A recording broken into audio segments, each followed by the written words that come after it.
Boa noite a todos. Hoje nós estamos vivendo a nossa aula número 63.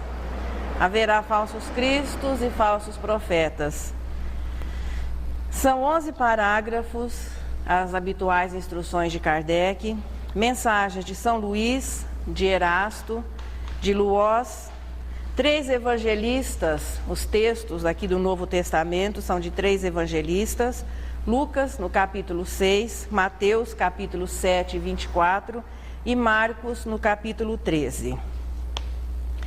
As duas citações de Mateus, que nós vamos ver aqui fazendo a abertura do capítulo, a primeira, no capítulo número 7, foi após o Sermão do Monte. Jesus volta para Jerusalém e ali eles param diante do templo. O templo de Jerusalém, que fora construído por Salomão, era o orgulho do povo judeu. E ali os discípulos param e admiram os detalhes da construção, a imponência. É quando Jesus prediz a destruição do templo, dizendo que não ficaria pedra sobre pedra. E acrescenta que, como característica desse tempo, também surgiriam os falsos profetas. No outro trecho de Mateus, já no capítulo 24 do Novo Testamento, no Evangelho de Mateus, foi no Monte das Oliveiras, 2 dias antes da Páscoa dos judeus, quando Jesus se reúne com os seus discípulos, eles sabendo que logo estariam separados, não desconhecendo tudo aquilo que depois culminaria com a sua prisão, a sua morte. E ali ele procura preparar os seus discípulos para os dias difíceis, para os dias dolorosos que eles viveriam, porque após a sua partida, eles deixariam a situação de discípulos para se tornarem os apóstolos de Jesus. Ali também ele prediz o final do tempo do primitivismo, anuncia o seu retorno também como característica desse momento e novamente fala do surgimento de falsos profetas, que tudo fariam para confundir, para enganar as pessoas, oferecendo para isso prodígios, coisas espetaculares, coisas fantásticas, que naturalmente atrairiam a muitos.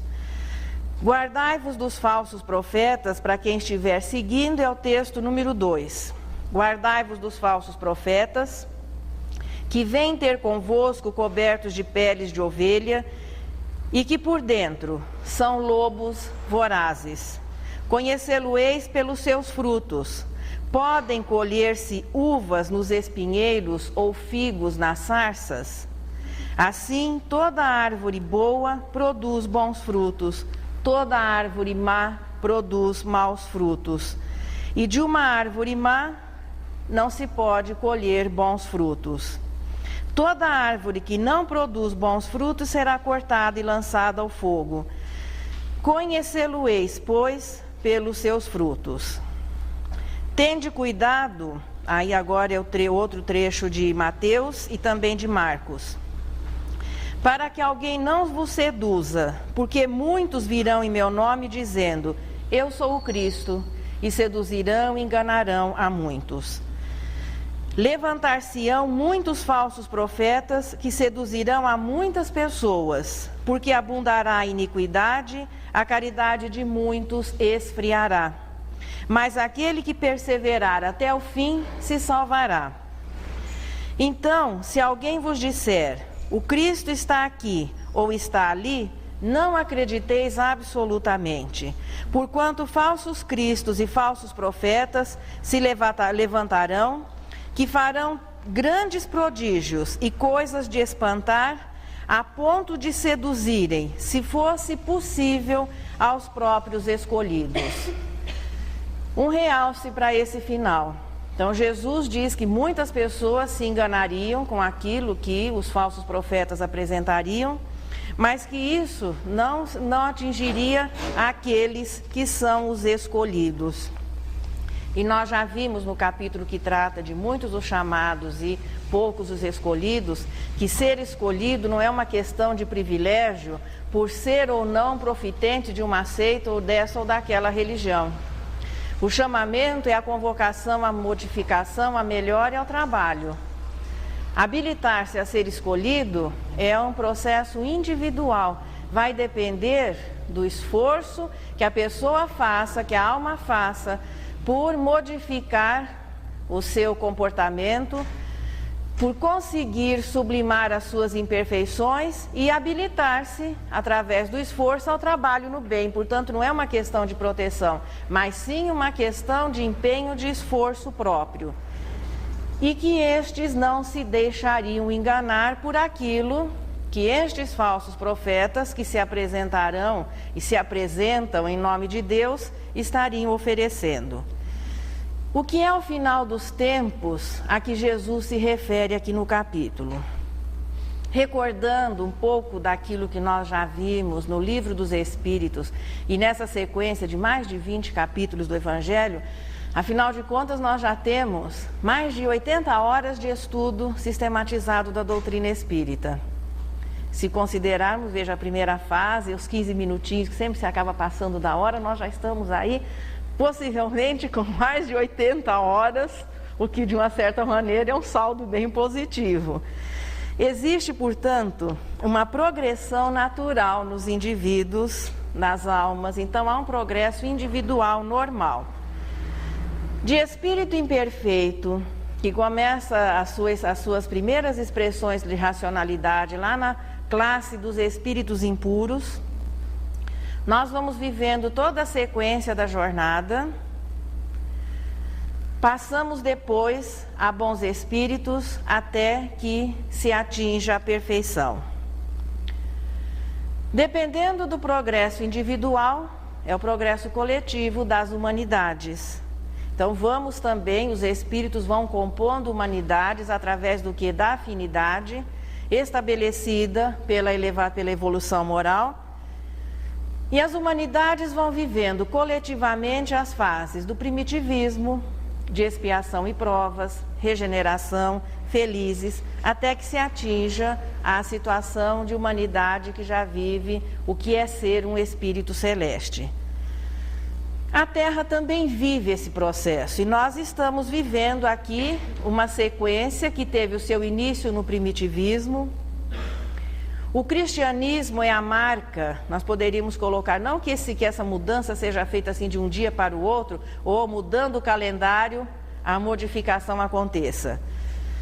Mas o primitivismo seria assim, a marca de limite, encerrando a fase de primitivismo da humanidade e ingressando no quê? Na faixa de expiação e provas, que significa já a responsabilidade dos atos. Se nós não pudéssemos ser responsáveis ainda pelos nossos atos, a expiação não se faria presente, que é a consequência natural ao erro cometido.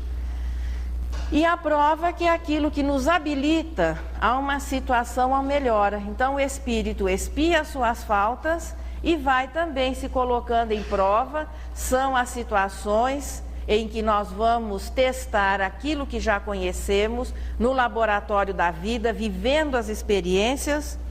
Isso tudo identifica aqui uma sequência natural de progresso individual que se reflete na coletividade. Jesus sabia, e o termo é que ele previu esses acontecimentos. Veja, para os espíritos superiores, os espíritos purificados, o que para nós é passado, presente e futuro, para ele é simplesmente o momento em que se está vivendo. Pela sua experiência de espírito puro, ele conhecia, e vamos dizer, ele conhece todo esse processo evolutivo. Sabia perfeitamente que a humanidade terrestre, da qual ele é o responsável, é o mestre, é o orientador, é o governador espiritual, passaria por essas fases e que a próxima fase, sequente àquela que estava sendo iniciada pela filosofia do cristianismo, que é a responsabilidade ante os atos, baseada no que? Na fraternidade. O monoteísmo já havia se firmado entre o povo hebreu. Portanto, a fraternidade era uma consequência natural na crença de um Deus único. E a imortalidade, Jesus faz o lançamento da ideia, já nos mostrava aquela responsabilidade não apenas momentânea referente a uma reencarnação, mas a nossa responsabilidade de espírito. E que no momento que o espírito fosse assimilando esses aspectos da verdade, a regeneração seria uma consequência natural. Portanto, Jesus não bem previa no sentido assim que se dá a profecia, alguma coisa que pode acontecer, não. Ele tinha conhecimento e certeza plena de que o progresso levaria aquela humanidade, naquele momento, ainda vivendo muito do primitivismo, a uma situação de mudança que passaria a caracterizar, depois de vencida a expiação e provas, a regeneração. Toda mudança social, todo grande acontecimento, até um terremoto, a erupção de um vulcão, são precedidos de movimentos precursores. As coisas começam a acontecer até que culmine em uma grande modificação, um grande acontecimento. Jesus prediz para essa mudança, que seria o começo da regeneração da humanidade, alguns acontecimentos. Então ele foi adiantando o que caracterizaria o começo e depois a sequência dessa mudança. Mas quais são os movimentos precursores, o que alertaria a humanidade para essa mudança que está ocorrendo dentro de cada um e que depois vai se estender à coletividade? Em primeiro lugar, o retorno do cristianismo à sua pureza inicial, agora com maior facilidade de se compreender os princípios. E o surgimento de muitos que se aproveitariam a situação de conflito, como nós vimos lá, não se pode servir a Deus e a Mamon, é o momento em que as almas começam a se sentir conflitadas, porque o indivíduo não consegue continuar sendo bruto, primitivo, da maneira como ele era anteriormente, porque ele já está sendo informado. Mas ele ainda não consegue viver também a situação de regenerado. Então é quando o conflito se instala. Um exemplo bem simples. Acho que eu nunca contei a historinha do pedacinho de bolo aqui nessa fase. Contei? Não, alguns mais antigos conhecem. Geralmente numa festa, quando tem um bolo, tem aquele que se apresenta para partir. Existem pessoas que têm uma facilidade maior. E quem parte e reparte, reserva sempre, se não for a maior parte, pelo menos aquela que ele goste mais. Que às vezes fica muito indelicado você querer reservar a maior parte. Se ele gosta da beirada, ele serve o miolo para todo mundo e guarda aquele pedacinho horroroso, cheio de glacê, mas ele guarda para ele. Porque se eu for partir, eu guardo o miolinho, onde tem ameixa, pêssego e a cerejinha, a gente guarda. Acontece que no meio, depois que ele está quase terminando a divisão, ou já terminou e vai procurar saborear o seu pedacinho em paz, chega um convidado inesperado. E aí? Se ele esconde, diz assim, nossa, que pena, não tem mais um pedacinho, com certeza, na hora que ele for comer, vai estar meio amarga, a cerejinha vai engasgar. Se ele divide ou oferece, a consciência vai ficar tranquila, mas vai dar um quê de frustração? Porque ele estava se preparando para comer o pedacinho inteiro. Então é aquilo, nós não conseguimos ser primitivos, maus, com naturalidade, a consciência fica em paz. Quando você fala, não, eu vou ser bom, queira ou não, a gente se sente meio perdedor. Você perdeu alguma coisa que lhe era interessante. Então esse é o conflito. Ou nós vamos optar por oferecer o pedacinho de bolo e ficar feliz, mas assim sentir uma alegria imensa de ver o outro saborear o nosso pedacinho, ou a gente vai continuar sendo egoísta. Esse é o momento do conflito. Aproveitando-se dessa situação, é claro que aqui o exemplo é até infantil, mas é de coisas sérias que nós estamos falando. Aproveitando-se dessa situação de instabilidade, de as pessoas desesperadamente buscarem soluções milagrosas para problemas comuns, surgem o quê? Aqueles que se apresentam como sendo ou o próprio Cristo, ou se dizendo emissários divinos, e que tudo vão fazer, lícita e principalmente licitamente, para arrebanhar seguidores, para envolver as pessoas, para passarem a exercer uma liderança não moral, mas estabelecendo a dependência, criando problemas, desvirtuando, aproveitando-se de um sentimento muito importante, que é o sentimento de religiosidade. Veja que o caso não partiu, ao alerta não partiu apenas de Jesus, numa situação assim de prevendo o futuro, o progresso da humanidade. Mas antes de Jesus, Jeremias, um dos profetas maiores do Velho Testamento, também alertou o povo hebreu. Ele alertou a respeito da possibilidade de que do desvirtuamento da profecia, já que a profecia é um dos aspectos da mediunidade. Nem todo médium é profeta, mas todo profeta é portador de faculdades mediúnicas. E Jeremias diz o seguinte, no parágrafo 11, para quem estiver com o Evangelho: eis o que diz o Senhor dos Exércitos: não escuteis as palavras dos profetas que vos profetizam e que vos enganam. Eles publicam as visões de seus corações e não o que aprenderam da boca do Senhor. Dizem aos que de mim blasfemam: o Senhor o disse e tereis paz. E a todos os que andam na corrupção de seus corações: nenhum mal vos acontecerá. Mas qual dentre eles assistiu ao conselho de Deus? Qual o que viu e escutou o que ele disse? Ele não enviava esses profetas, eles corriam por si mesmos.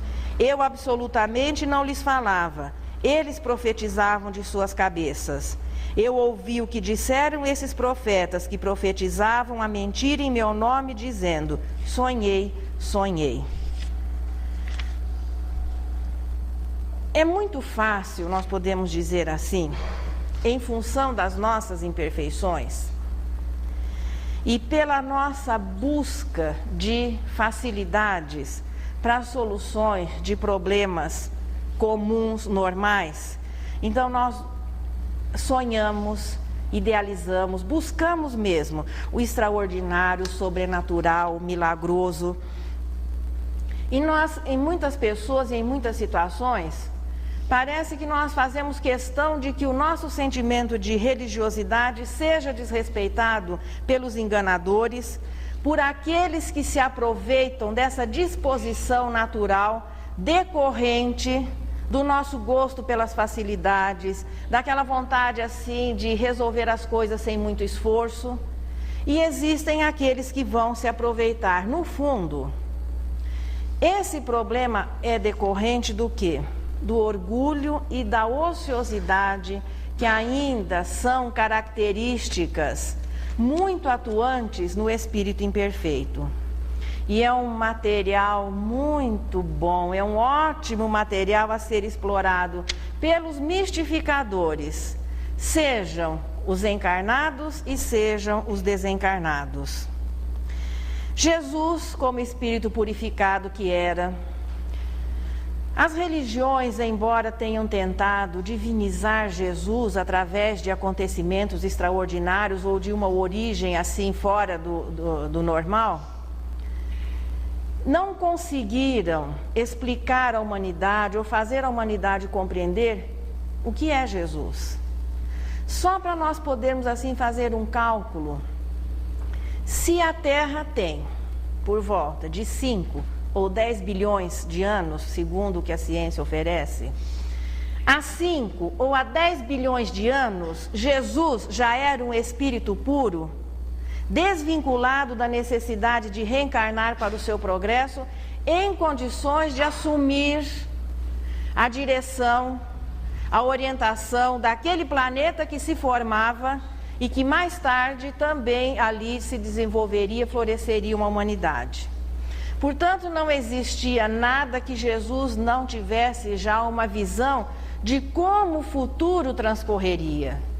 Então, não é nem a questão de profecia, é aquele professor que tem uma classe, E pela sua experiência de anos de magistério, desde o começo do ano, à medida que ele vai convivendo um pouquinho com os alunos, ele já vai notando a facilidade que uns têm, que outros, as dificuldades. Então faz parte, veja, da sua experiência. Não é questão de fazer profecia, mas nós, aqui é considerada como uma profecia. Jesus, portanto, um espírito purificado, que atingiu a perfeição, da mesma maneira que nós estamos buscando a nossa, reencarnando tantas vezes quantas se fizeram necessárias, evidentemente que não no planeta Terra, porque quando ele se aproximou do planeta Terra, ele já veio na situação de governador espiritual. Bom, sábio, experiente, sabia perfeitamente que antecedendo esse momento de decisão individual, de transformação coletiva, as circunstâncias se tornariam favoráveis, não apenas para a exploração do homem pelo homem, ou dos artigos considerados religiosos e de fé, mas também a exploração da mediunidade, das faculdades mediúnicas, as pessoas se apresentando como médiuns, como emissários divinos, e vindo aqui semear a discórdia, a confusão e desrespeitando o sentimento de religiosidade, porque também nós não o prezamos muito. A bem da verdade, só é enganado quem quer. Quando se vai buscar aquilo que não é papel da religião oferecer. Por que a mediunidade também pode ser explorada ou mistificada? Não a faculdade em si, mas as pessoas que são portadoras, os espíritos que se utilizam dela e aqueles que vão buscar as informações, as sugestões. Em primeiro lugar, pelo aumento populacional, hoje nós temos, claro, um número maior de médiuns. A mediunidade é uma faculdade que é concedida e se antes existia 1 bilhão de pessoas reencarnadas, hoje nós temos 6, proporcionalmente um número maior de médiuns, de pessoas portadoras da faculdade. Também o desenvolvimento psíquico em decorrência do progresso efetuado favorece a concessão da faculdade mediunidade. Então nós temos hoje um número maior de médiuns do que dispunhamos na antiguidade. Tanto que Jesus também afirmou em certa ocasião: vossos filhos e vossas filhas profetizarão. Então a profecia, ou seja, a faculdade mediúnica, não mais restrita a algumas pessoas, mas uma popularização da concessão dessa faculdade. Porque a mediunidade a nível de expiação e provas ainda não é uma conquista. É uma conquista apenas a sensibilidade e a intuição. Mas as outras modalidades, psicografia, psicofonia, a mediunidade audiente, vidente, isso tudo faz parte de um assunto que é definido antes de a alma reencarnar. Já são modificações perispirituais e físicas que vão permitir àquela pessoa o exercício da faculdade mediúnica. O que nós vemos agora, portanto, o maior número de encarnados, mais ou menos 6 bilhões, maior número de médiuns, portanto, uma maior facilidade na comunicação, um maior número de charlatães. Aqui nem se considera a existência da mediunidade, mas é desta que nós estamos tratando, porque a pessoa que engana os outros e não é portadora nem de faculdade mediúnica, aí é charlatanismo, é outro assunto, não é falso profeta. Facilidades maiores para a comunicação dos bons espíritos e dos malfazejos também, e daqueles que têm intenção de nos enganar. Quais são os componentes do mundo espiritual? Porque a doutrina espírita revelou a existência de um mundo espiritual, provou a existência dele. E quais são os componentes? Nós temos uma atmosfera espiritual no planeta Terra, condizente com a humanidade que está reencarnada. São os espíritos que vivem no planeta Terra que compõem a atmosfera espiritual no momento. 6 bilhões reencarnados e possivelmente 19 bilhões compondo a atmosfera espiritual, formada do quê? De espíritos, de expiação e provas, em vias de regeneração. Vamos lembrar um pouquinho algumas leis que regem a comunicabilidade. Uma das afirmações que Kardec faz no Livro dos Médiuns é que todos são médiuns. Nesse sentido, intuição e sensibilidade. Isso já é uma conquista. Então, pelo nosso desenvolvimento psíquico, pelo nosso progresso intelectual e moral, nós pensamos e podemos captar o pensamento. Somos espíritos, encarnados ou não, continuamos sendo espíritos. E temos uma facilidade de perceber o mundo espiritual. A mediunidade, a concessão da faculdade, não tem nada a ver com a condição moral. Mediunidade não é concedida apenas às boas pessoas. Mas, aí isso pode causar uma estranheza, mas Deus então concederia mediunidade a alguém que não tivesse assim elevação suficiente para reconhecer a importância? Se Deus fosse esperar que todos nós soubéssemos usar a palavra para nos permitir falar, a humanidade seria bem mais silenciosa. Portanto, a concessão é feita para que a pessoa se eduque através do seu uso, sendo responsável pelo que fizer da sua faculdade. Uma outra coisa que a doutrina espírita revelou é que todos os espíritos podem se manifestar, todos. Indefinido é o número daqueles que podem estabelecer uma comunicação, externar o seu pensamento, serem compreendidos. A essa altura, eu acredito que a gente vai se sentindo assim, cada vez nós vamos encolhendo na cadeira. Meu Deus, então estamos sujeitos. Podemos ser enganados por pessoas, por falsos profetas, até no sentido assim de não serem portadores de faculdades mediúnicas, espertalhões que se apresentam em nome de Deus e exploram o sentimento de religiosidade. Podemos ser enganados por pessoas portadoras de faculdades, mas que fazem mau uso dela e naturalmente são instrumentos de espíritos inferiores, de falsos profetas da erraticidade. Como é que nós ficamos diante desse panorama? Como é que nós vamos reconhecer o verdadeiro e o falso? O alerta veio de Jeremias, lá no Velho Testamento, o profeta Jeremias. Jesus oferece o critério para que nós possamos analisar. Então vejamos o que Jesus falou na continuidade a respeito do assunto. É o parágrafo número 1. Como reconhecer o falso e o verdadeiro? A árvore que produz maus frutos não é boa, e a árvore que produz bons frutos não é má. Portanto, cada árvore se conhece pelo seu fruto. Não se colhem figos nos espinheiros, nem cachos de uvas nas sarças. O homem de bem tira boas coisas do bom tesouro do seu coração, e o mal tira as más do mau tesouro do seu coração. Porquanto a boca fala, de que está cheio o coração. É um texto de Lucas.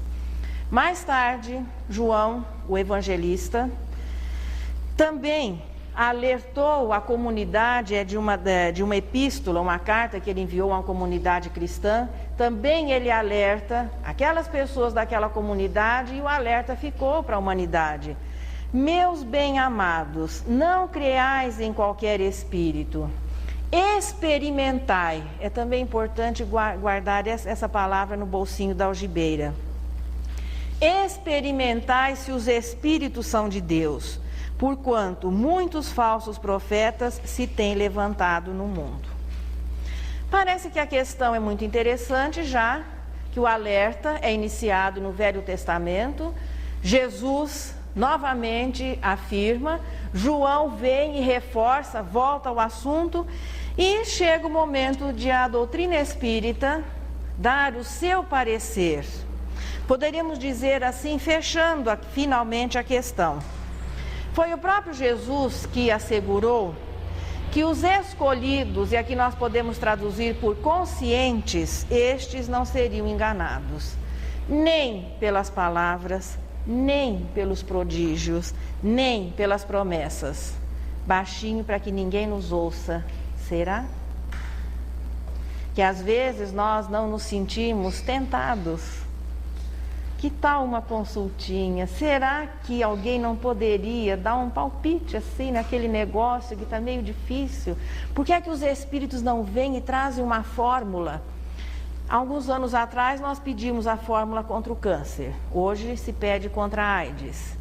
Então a gente fica exigindo, mas os espíritos não poderiam dar uma forcinha? O que custaria uma pequena gentileza? Os conscientes, os escolhidos, são aqueles que perseveram na confiança.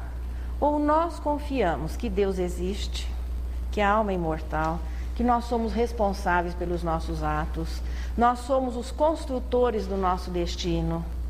E que não cai uma folha de uma árvore, foi que Jesus que afirmou.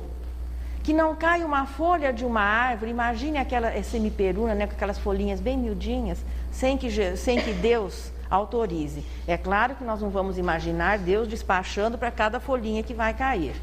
Existe uma lei que quando a folhinha não consegue mais assimilar, claro, a vitalidade da árvore, ela murcha e cai.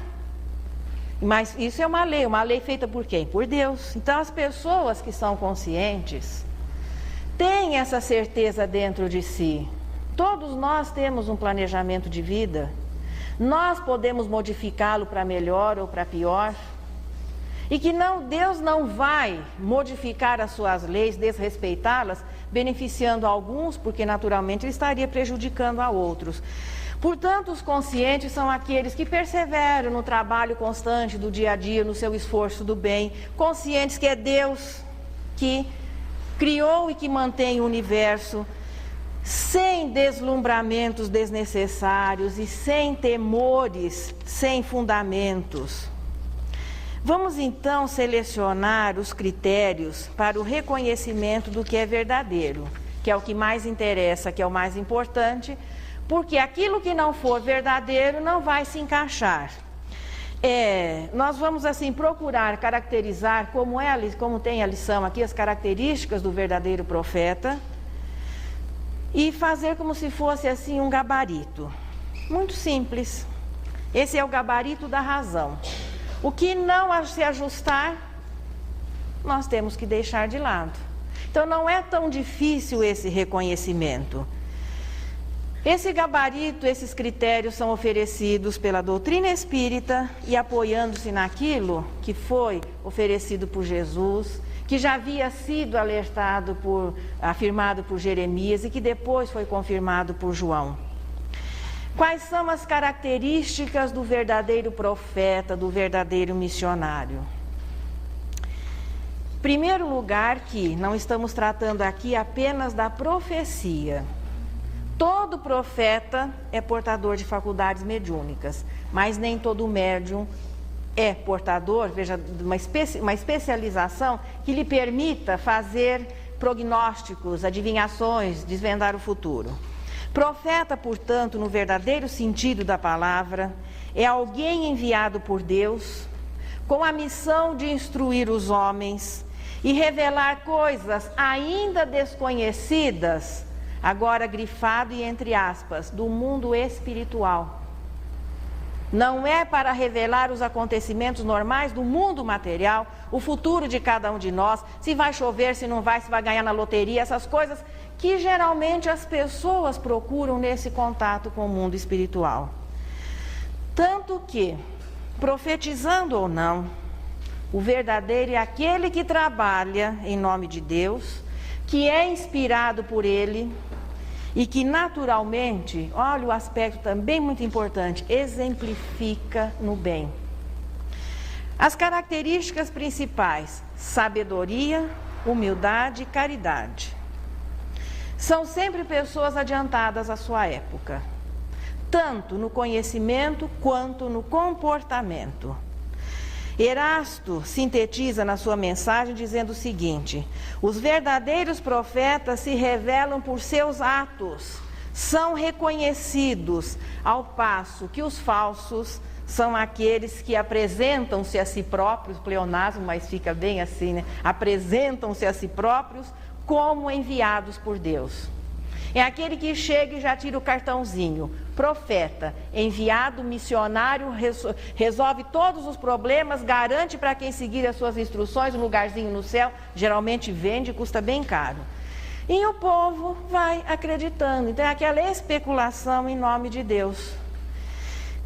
A característica do profeta, ele não se apresenta como tal, mas é reconhecido e geralmente, na maioria dos casos, depois que parte.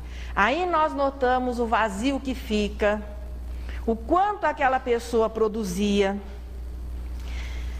Todo aquele que chega e se identifica como bom, como missionário, como enviado divino, é bom ligarmos assim o sinalzinho vermelho.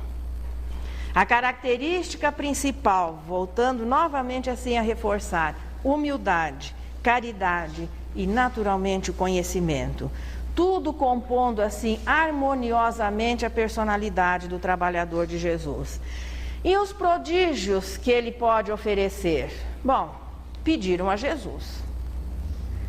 Em muitas oportunidades pediram que Jesus realizasse algum efeito extraordinário. Jesus, mesmo os milagres que são atribuídos, não foram milagres, mas sim processamento natural das leis, embora desconhecidas naquela época, que o doutrina espírita viria explicar, mas Jesus não derrogou nenhuma lei quando curou cegos, quando fez voltar movimentos a paralíticos, quando limpou leprosos, ou quando apresentou-se depois do seu desencarne, materializado e numa aparição apenas visível, que foi aquela com Madalena, e as outras visíveis e tangíveis. Os prodígios que o verdadeiro profeta vai oferecer é o exemplo que ele dá através dos seus atos de bondade, de caridade, de humildade, em todas as suas expressões. Atuam principalmente na melhora moral da humanidade, para que esta se torne melhor. A Jesus pediram que ele realizasse algum prodígio, mesmo naquele processo de suplício, na crucificação, desafiaram Jesus, por que ele não se libertava, por que ele que havia curado tanta gente, de repente não realizasse ali um milagre. E certa vez, quando disseram a Jesus, chamando-o de bom, ele simplesmente diz, bom é o Pai. E depois continua a conversa. Nem ele se apresentou da maneira orgulhosa como a maioria de nós, vamos colocar assim, a humanidade, quando portadores de uma faculdade diferenciada, alguma coisa que estabeleça alguma superioridade. Jesus em nenhum momento deixou de transparecer aquela humildade natural que é característica de quem é e não de quem quer ser ou quer imitar. Por isso, se chega e apresenta o cartãozinho de profeta, cuidado. Melhor não estabelecer relação e algum tipo de negócio. Tendo o modelo verdadeiro, portanto, humildade, sabedoria e caridade, nada que não corresponda, veja esse critério, ainda que seja brilhante, interessante, atraente, que nos ofereça facilidades, nós temos que realmente avaliar se os espíritos, e aqui podemos ampliar, tanto encarnados como desencarnados, são de Deus.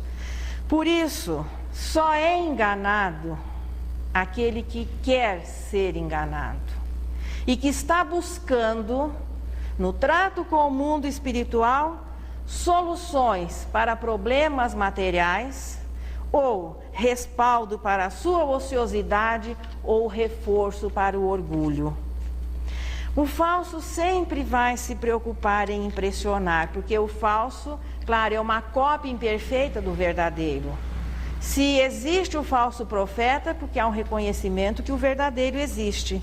E vão se aproveitando aqueles que procuram desrespeitar, que procuram se aproveitar do sentimento natural de religiosidade, aproveitando-se da ignorância das pessoas.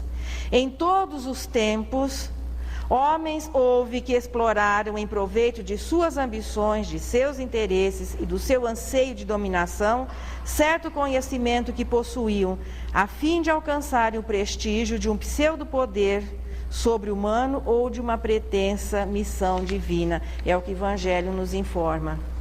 Ao desconhecedor, ao leigo, o efeito costuma sempre impressionar. Então nós somos muito sensíveis ao brilho, ao volume. Quando a gente recebe um presente, a gente acha até, se a caixa for maior, você já fica mais esperançoso. E nem sempre, às vezes, o perfume melhor e uma joia cabe num escrínio bem pequenininho, né? Pois é. Palavras, muitas palavras têm assim impressionado as pessoas. Às vezes ela nem sabe o que o outro está dizendo, mas falou alguma coisa difícil assim, você vota nele, acha que ele é ótimo.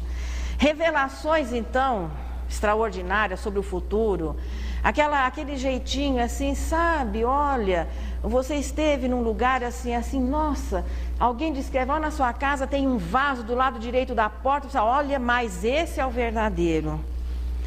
Muito ao gosto de quem não tem experiência. O que a doutrina espírita nos oferece, para que nós possamos continuar fazendo parte do grupo consciente. Kardec recomenda a experimentação na prática da comunicação.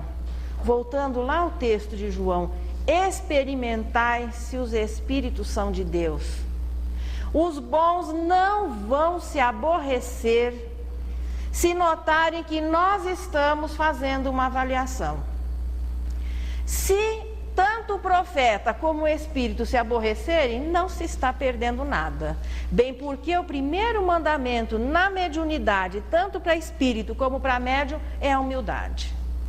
Então não é no sentido de você querer armar armadilhas para os espíritos. Não, seja sincero, mas objetivo, consciente daquilo que está sendo feito. E não é apenas em uma comunicação, numa entrevista, numa conversa, que os critérios vão ficar definidos. Por isso que Kardec sugere as regrinhas básicas. E isso serve para o nosso dia a dia, não é só no trato com profetas, com médiuns e com espíritos, na vida de relação. Estudai, analisai, aprofundai. Estabelecendo-se a natureza da comunicação, através da convivência, estabelecendo-se a natureza da pessoa com a qual nós estamos estabelecendo uma relação, nós vamos começando a identificar, a separar o verdadeiro do falso. No livro dos médiuns, Kardec ainda dá uma outra sugestão: desconfiar sempre das comunicações que trazem caráter de misticismo e de singularidades, ou que prescrevam cerimônias ou atos extravagantes. A verdade de maneira nenhuma é revelada com exclusivismo.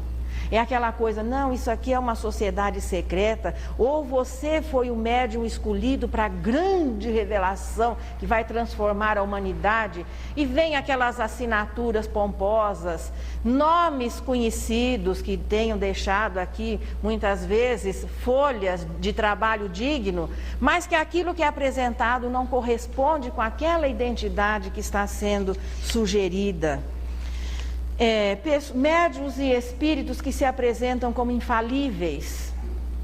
Não, aquilo no que eu toco é sempre verdadeiro. Então isso não é característica de bom espírito e de trabalhadores conscientes. Orientações pueris e práticas estranhas. Como nós gostamos de trocar o esforço da mudança, a luta por modificar o nosso interior, por um bom banho de sal, né?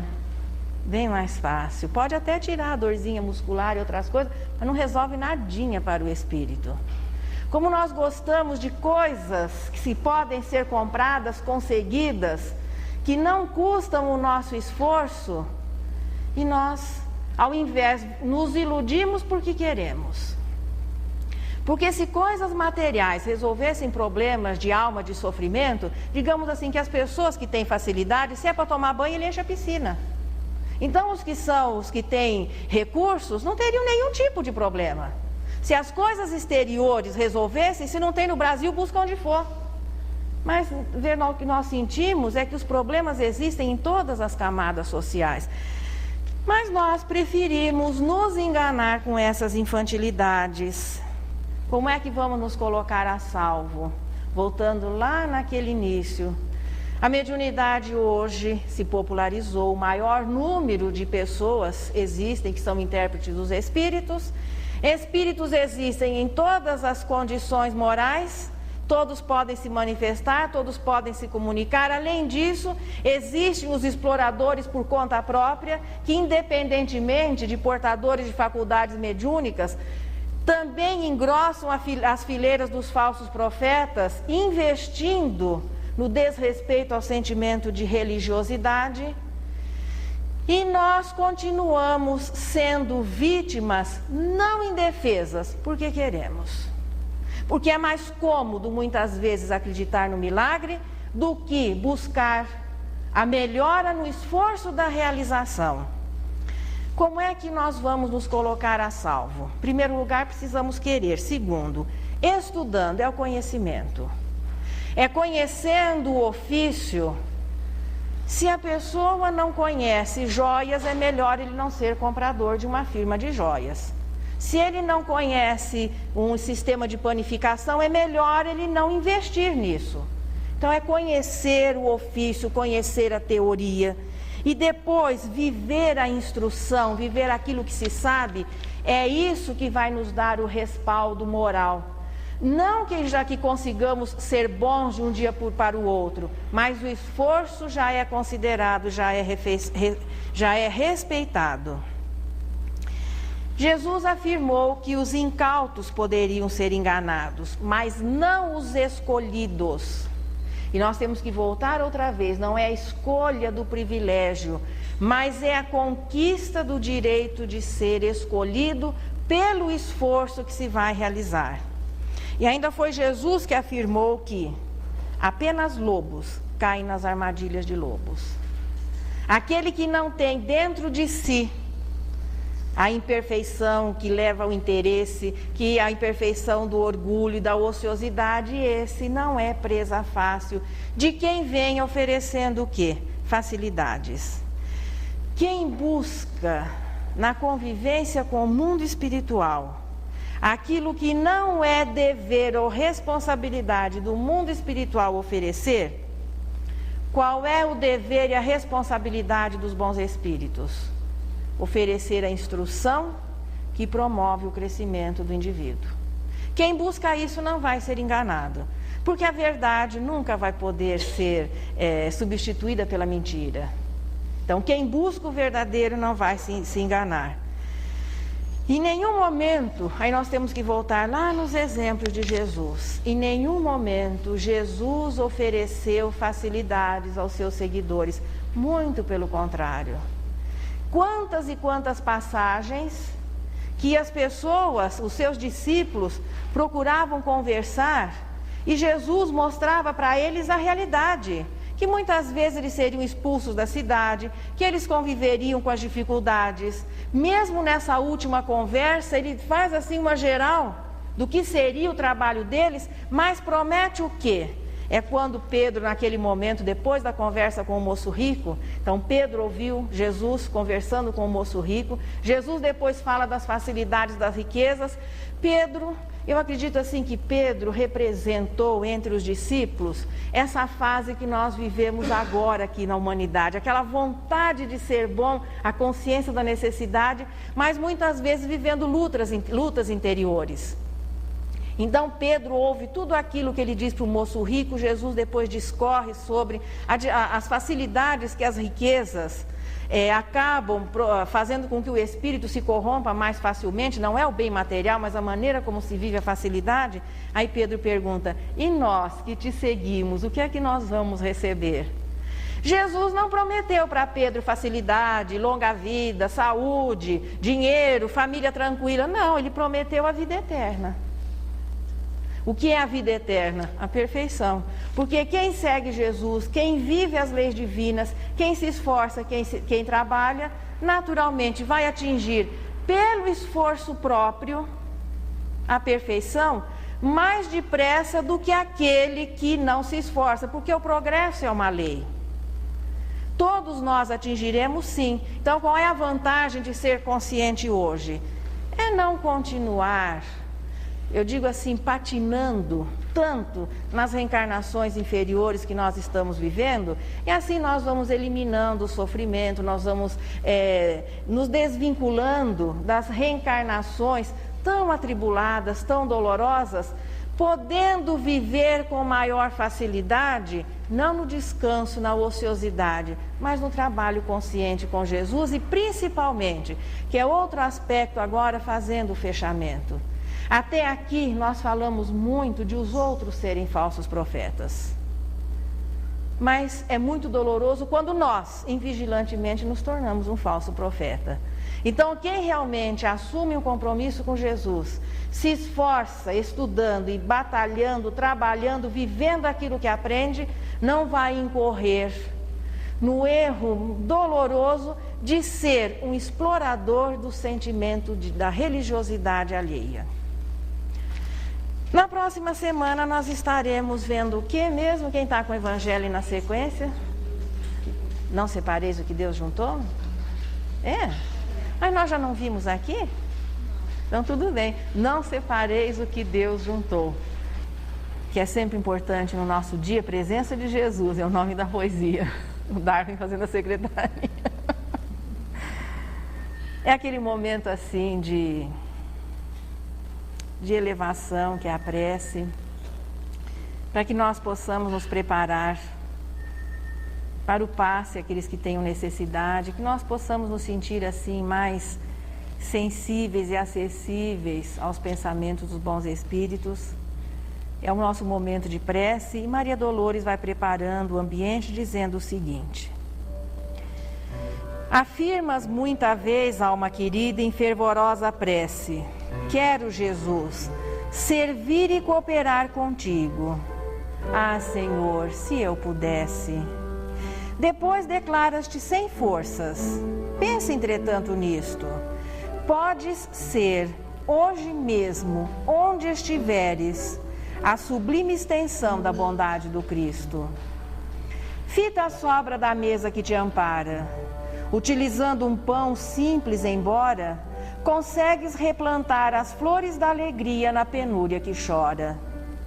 Considera o montão de bens que atiras longe, sem sentir, sem pensar, inconsequentemente. Descobrirás nas mãos o privilégio de estender o reconforto a muita gente. Lembra a moeda, tida por singela, escorada na fé que te bendiz, transforma-se na xícara de leite que socorre e refaz a criança infeliz. Detente nos minutos disponíveis. Ao teu devotamento se farão a visita, a bondade, o carinho, o consolo para o enfermo largado à solidão. Trazes contigo os dotes da brandura. Ante os golpes do ódio explosivo e violento, guardas a faculdade de extinguir o fogo da revolta e o fel do sofrimento. Observa o tesouro da palavra. Se envolvida de paz, a tua frase alcança todo aquele que cai na sombra da tristeza para erguer-se de novo ao toque da esperança. Não te digas inútil, nem te omitas. A trabalhar, servir, amparar, recompor. Serás, alma querida, em qualquer parte, a presença do Cristo em teu gesto de amor.